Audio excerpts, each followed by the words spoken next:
ಕರ್ನಾಟಕದಲ್ಲಿ ನಕ್ಸಲ್ ಹೋರಾಟದ ಯುಗಾಂತ್ಯಕ್ಕೆ ಕ್ಷಣಗಣನೆ ಆರಂಭವಾಗಿದೆ. ನಾಳೆ 6 ನಕ್ಸಲರು ಶರಣಾಗತಿಯಾಗಲಿದ್ದಾರೆ.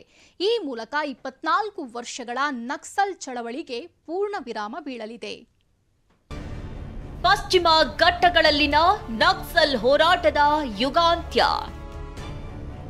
ನಾಳೆ ಜಿಲ್ಲಾಡಳಿತದ ಮುಂದೆ 6 ನಕ್ಸಲರ ಶರಣಾಗತಿ. 24 ವರ್ಷಗಳ ಬಳಿಕ ಬಂದೂಕು ತ್ಯಜಿಸಲಿರುವ ನಕ್ಸಲರು. ಕರ್ನಾಟಕದ ಪಶ್ಚಿಮ ಘಟ್ಟಗಳ ಕಾಡಿನಲ್ಲಿ ನಕ್ಸಲ್ ಹೋರಾಟದ ಯುಗಾಂತ್ಯಕ್ಕೆ ಕ್ಷಣಗಣನೆ ಆರಂಭವಾಗಿದೆ. ಶಾಂತಿಗಾಗಿ ನಾಗರಿಕ ವೇದಿಕೆ ನಡೆಸಿದ ಮಾತುಕತೆ ಫಲ ಕೊಟ್ಟಿದೆ. ಇದರಿಂದಾಗಿ ಮೋಸ್ಟ್ ವಾಂಟೆಡ್ ನಕ್ಸಲ್ ಮುಂಡಗಾರು ಲತಾ, ಜಯಣ್ಣ, ಸುಂದರಿ, ವನಜಾಕ್ಷಿ, ಜಿಶಾ, ವಸಂತ್ ನಾಳೆ ಚಿಕ್ಕಮಗಳೂರು ಜಿಲ್ಲಾಡಳಿತದ ಮುಂದೆ ಶರಣಾಗಲಿದ್ದಾರೆ. ನಾಳೆ ಕರ್ನಾಟಕದ 6 ಜನ ಮಾವೋವಾದಿ ಹೋರಾಟಗಾರರು ಸಮಾಜದ ಮುಖ್ಯವಾಹಿನಿಗೆ ಚಿಕ್ಕಮಗಳೂರಿನ ಜಿಲ್ಲಾಡಳಿತದ ಮುಂದೆ ಮುಖ್ಯವಾಹಿನಿ ಬರಲಿಕ್ಕೆ ಬರ್ತಾ ಇದ್ದಾರೆ. ಶಾಂತಿಗಾಗಿ ನಾಗರಿಕರ ವೇದಿಕೆ ಮತ್ತು ನಕ್ಸಲ್ ಶರಣಾಗತಿ ಸಮಿತಿ ಸತತ ಪ್ರಯತ್ನದ ಮಧ್ಯೆ ಅವರು ತಮ್ಮ ಮಾರ್ಗವನ್ನು ಬದಲಾಯಿಸಿ ಪ್ರಜಾತಾಂತ್ರಿಕ ಪ್ರಜಾಪ್ರಭುತ್ವದ ಹೋರಾಟದ ಮಾರ್ಗದಲ್ಲಿ ತಾವು ಬರುವುದಾಗಿ ಅವರು ತಿಳಿಸಿದ್ದಾರೆ.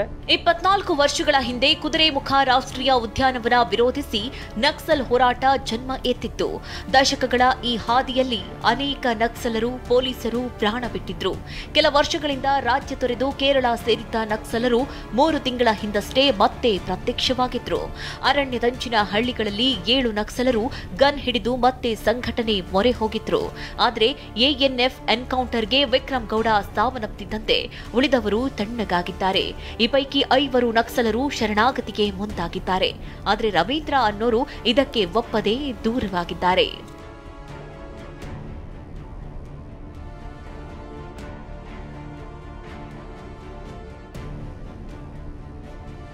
ಸದ್ಯ ಶರಣಾಗತಿ ಸಂಬಂಧ ನಕ್ಸಲರ ಜೊತೆ ಶಾಂತಿಗಾಗಿ ನಾಗರಿಕ ವೇದಿಕೆ ಸದಸ್ಯರು ಮಾತುಕತೆ ನಡೆಸಿದ್ದಾರೆ.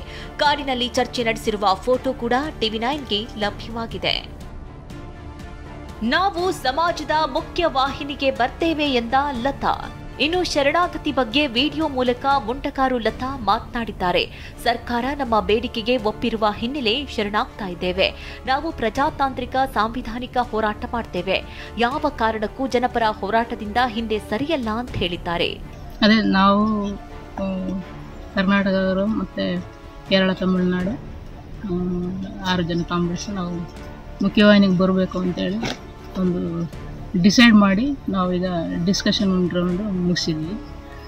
ಅದೇ ರೀತಿಲಿ ನಾವು ಫಸ್ಟ್ ಡಿಸ್ಕಷನ್ ನಮಗೆ ಪಾಸಿಟಿವ್ ಆಗಿರುವಂಥ ನಾವು ಇಟ್ಟಿರುವಂಥ ಡಿಸ್ಕಷನ್ನ ನಾವು ಒಂದು ಹಂತದಲ್ಲಿ ಡಿಸ್ಕಷನ್ ನಡೆದಿದೆ. ವಿಕ್ರಮ್ ಗೌಡ ಎನ್ಕೌಂಟರ್ ನ್ಯಾಯಾಂಗ ತನಿಖೆಗೆ ನೀಡಬೇಕು ಸೇರಿದಂತೆ ಹಲವು ಬೇಡಿಕೆಗಳನ್ನ ನಕ್ಸಲರು ಮುಂದಿಟ್ಟಿದ್ರು.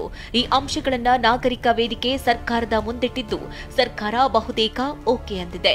2010ರಿಂದ ಈ ತನಕ ಚಿಕ್ಕಮಗಳೂರು ಜಿಲ್ಲಾಡಳಿತದ ಮುಂದೆ 13 ನಕ್ಸಲರು ಶರಣಾಗಿದ್ದಾರೆ. ನಾಳೆ ಅತಿದೊಡ್ಡ ಶರಣಾಗತಿಗೆ ಚಿಕ್ಕಮಗಳೂರು ಮತ್ತೆ ಸಾಕ್ಷಿಯಾಗಲಿದೆ. ಈ ಮೂಲಕ ಪಶ್ಚಿಮ ಘಟ್ಟಗಳಲ್ಲಿನ ನಕ್ಸಲರ ಹೋರಾಟದ ಯುಗಾಂತ್ಯವಾಗಲಿದೆ. ಅಶ್ವಿತ್ ಮಾವಿನಗುಣಿ, TV9 ಚಿಕ್ಕಮಗಳೂರು.